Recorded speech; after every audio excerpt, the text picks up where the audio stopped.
Makanya kalau ada jin melakukan penampakan, itu jin sedang kena masalah, sedang keluar dari fitrah. Apalagi manusia-manusia pencari-cari penampakan jin, itu sedang penuh dengan persoalan. Itu orang nggak normal. Apa itu ins? Dan kenapa seringkali disandingkan dengan jin? 18 kali pasangan ini disebutkan dalam Al-Quran. Ya ma'syaral jinni wal ins, wa ma khalaqtul jinna wal ins. Perhatikan kalimatnya.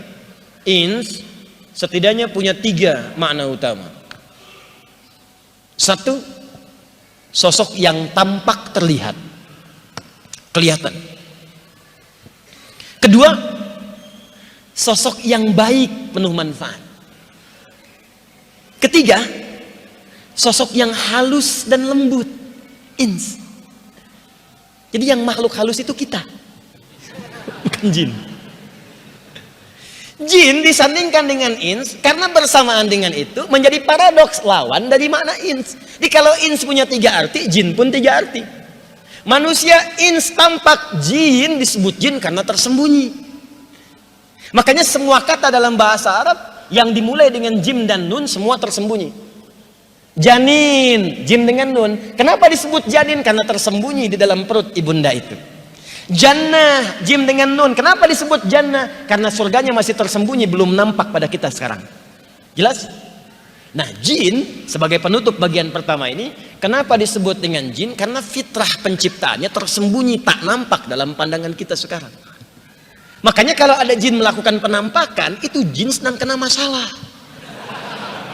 sedang keluar dari fitrah. Apalagi manusia-manusia pencari-cari penampakan jin, itu sedang penuh dengan persoalan. Itu orang nggak normal. Sebaliknya, jin tak tampak, manusia tampak, kelihatan. Ke kampus kelihatan, dosen muncul, di rumah kelihatan.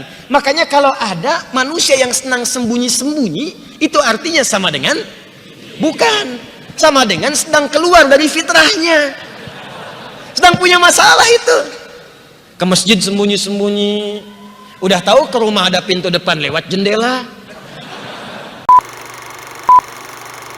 Ilmu yang keluar dari hukum syariat atau bertolak belakang dengan hukum syariat. Kalau urusan ilmu dunia dan ilmu dunia itu bermanfaat, punya maslahat, ketemu dengan hukum syariat, maka itu dibolehkan.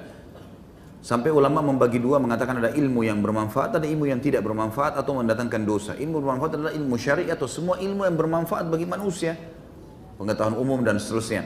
Tapi ilmu yang haram adalah ilmu sihir, ilmu ahli dukun, ya, nujum, yang memang mereka bekerja sama dengan para jin yang diharamkan dalam syariat berinteraksi sama mereka.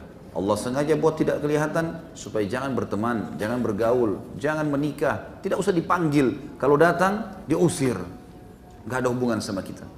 Dan saya sudah pernah bilang teman-teman sekalian, jangan lintas alam, nggak perlu lintas alam. Kita manusia, ini alam kita sekarang. Inilah makanan kita, inilah udara kita, inilah cara kita membangun bangunan. Beginilah Allah memberikan kepada kita. Tidak perlu lintas alam.